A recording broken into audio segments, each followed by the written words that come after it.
লেবাননে হিজবুল্লাহর ২০০ মিটার দীর্ঘ একটি বিশাল ভূগর্ভস্থ সুড়ঙ্গ ধ্বংসের দাবি করেছে ইসরায়েল। সোমবার এই তথ্য জানায় বার্তা সংস্থা রয়টার্স। এদিকে যুদ্ধবিরতি লঙ্ঘনের অভিযোগ এনে পাল্টা প্রতিরোধ গড়ে তোলার ঘোষণা দিয়েছে হিজবুল্লাহ। লেবানন ও ইসরায়েলের সাম্প্রতিক চুক্তিকে অগ্রহণযোগ্য এবং অকার্যকর বলেও মন্তব্য করেছে সংগঠনটি। দক্ষিণ লেবাননে মাটির নিচে হিজবুল্লাহর তৈরি বড় একটি সুড়ঙ্গ ধ্বংস করেছে ইসরায়েলি বাহিনী, এমনটাই দাবি করেছেন দেশটির প্রধানমন্ত্রী বেঞ্জামিন নেতানিয়াহু ও প্রতিরক্ষা মন্ত্রী ইসরায়েল ক্যাটস।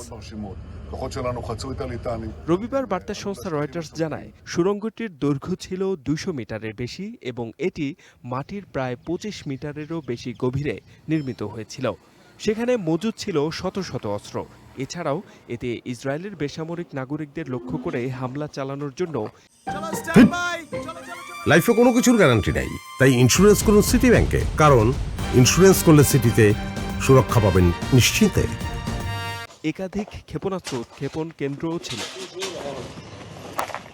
আমেরিকার মধ্যস্থতায় ওয়াশিংটনে ইসরায়েল ও লেবানন শান্তির পথে অগ্রসর হওয়ার লক্ষ্যে একটি কাঠামোগত চুক্তি সই করার মাত্র ২ দিন পর এই অভিযান চালানো হয়।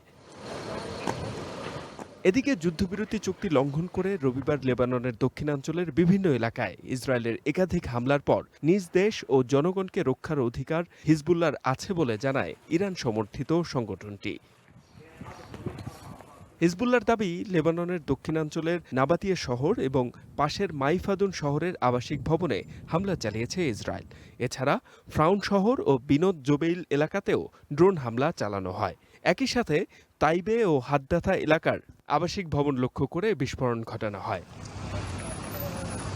লেবানন ও ইসরায়েলের সাম্প্রতিক চুক্তিকে কোনোভাবেই মেনে নেবে না বলেও জানায় হিজবুল্লাহ। সংগঠনটির রাজনৈতিক পরিষদের উপপ্রধান মাহবুদ কোমাতি বলেন, এটি কোনোভাবেই বাস্তবায়নযোগ্য নয়।